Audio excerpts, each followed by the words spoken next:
comment surmonter les obstacles lorsque l'on veut changer, se transformer. Alors aujourd'hui, nous allons nous intéresser justement aux obstacles qu'on peut rencontrer sur sa route quand on a décidé de changer et quel que soit le changement. Donc dans cette vidéo, je vais vous expliquer quels sont les principaux obstacles que l'on rencontre quand on veut changer. Et puis évidemment, comme d'habitude, je vais vous donner quelques solutions. Vous allez voir, c'est simple, mais encore faut-il y aller. Alors bonjour et bienvenue si c'est la première fois que vous arrivez sur ma chaîne YouTube. Je m'appelle Denise Meyel, je suis médium, coach thérapeute en développement personnel et spirituel. Et j'accompagne depuis plus de 25 ans des personnes à retrouver la confiance en elles, l'estime d'elles-mêmes, à oser changer, à oser vivre leur vie de rêve, d'où cette vidéo. Je travaille en coaching one-to-one ou en coaching de groupe également, et j'avoue que cette dernière solution, le coaching de groupe, c'est quelque chose qui apporte énormément de soutien, surtout quand on est dans une période de changement où on a envie d'avancer et qu'on est un petit peu hésitant. Le groupe, la communauté qui est dans mon coaching va vraiment vous aider à surmonter tous les obstacles. Alors, on a tous connu ces moments où on veut changer quelque chose dans notre vie, que ce soit personnel, professionnel, familial, et on rencontre souvent des freins qui vont nous empêcher de passer à l'action. Donc, comme je vous l'ai dit, on va regarder quels sont les freins principaux. Le premier, c'est la motivation. En fait, il arrive parfois qu'on manque de motivation pour changer. On se sent un petit peu bloqué dans sa routine, un petit peu coincé, et on n'arrive pas à trouver cette énergie, cette motivation nécessaire pour prendre cette nouvelle direction qu'on a envie de prendre. Alors, il faut vous rappeler une chose, c'est que la motivation, elle ne vient pas toujours avant l'action. Elle peut venir justement après. Il suffit de commencer, d'installer une routine, et la motivation va venir après. Deuxièmement, alors ça c'est ce que je retrouve le plus fréquemment, c'est le manque de confiance en soi.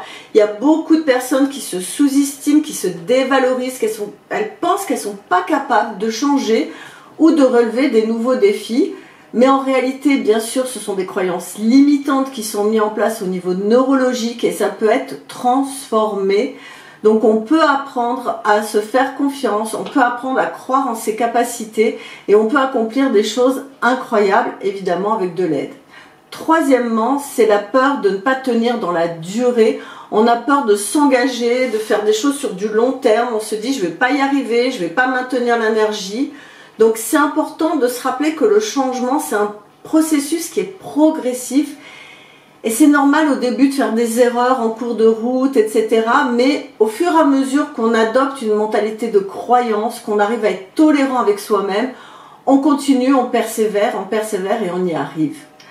Quatrièmement, ça arrive fréquemment aussi, c'est le manque de soutien familial. On a l'impression que parfois notre entourage ne nous comprend pas, il ne nous soutient pas vraiment.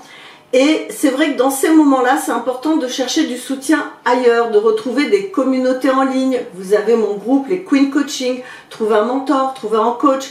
Entourez-vous de personnes qui vont être positives, inspirantes, qui vont vous encourager à poursuivre votre objectif. Et puis enfin, il y a le temps, il y a les engagements quotidiens qui souvent peuvent nous submerger et c'est essentiel de trouver un équilibre entre nos responsabilités de vie et nos aspirations au changement parce qu'il va falloir planifier du temps de manière efficace, il va falloir identifier les activités qui sont non prioritaires, s'organiser pour trouver du temps et dédier ce temps à cette transformation, quelle qu'elle soit. D'accord ? Maintenant, on a vu les différents obstacles et je vais vous montrer un petit peu la vision positive qu'il peut y avoir dans le changement.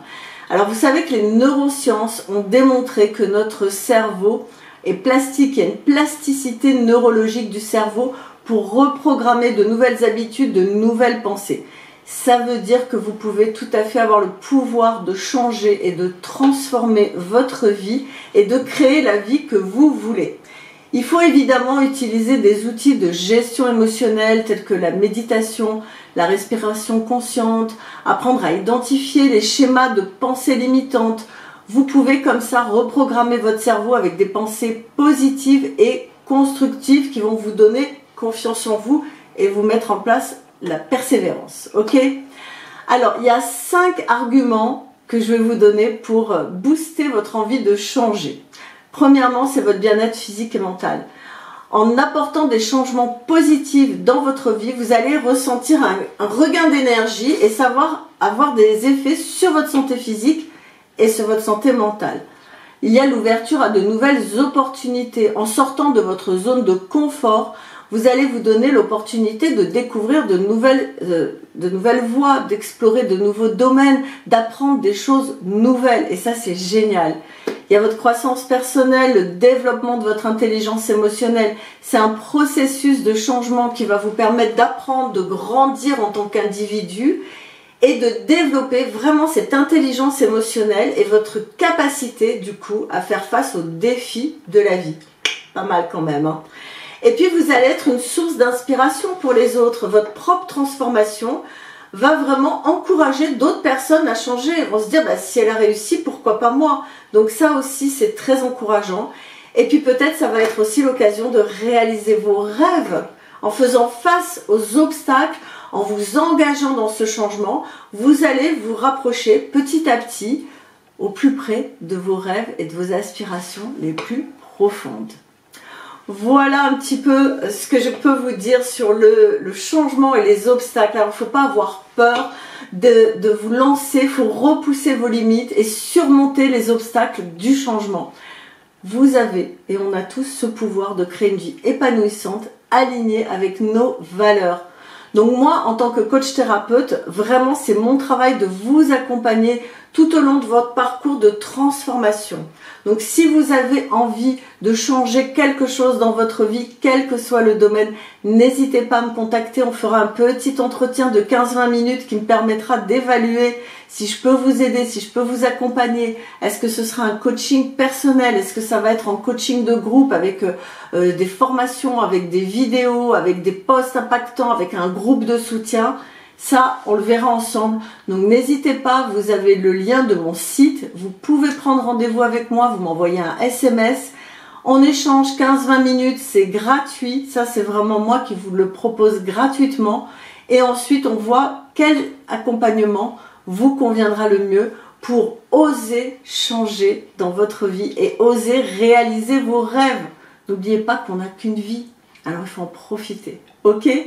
Merci en tout cas d'avoir suivi cette vidéo. Si ça vous intéresse le contenu, n'hésitez pas à vous abonner à la chaîne, c'est très important, il faut que la chaîne puisse grandir. Pensez à liker, à partager aussi, peut-être que c'est quelqu'un autour de vous qui a besoin de changer et d'entendre un petit peu un discours positif. Je vous embrasse, passez une belle semaine, à très vite, ciao.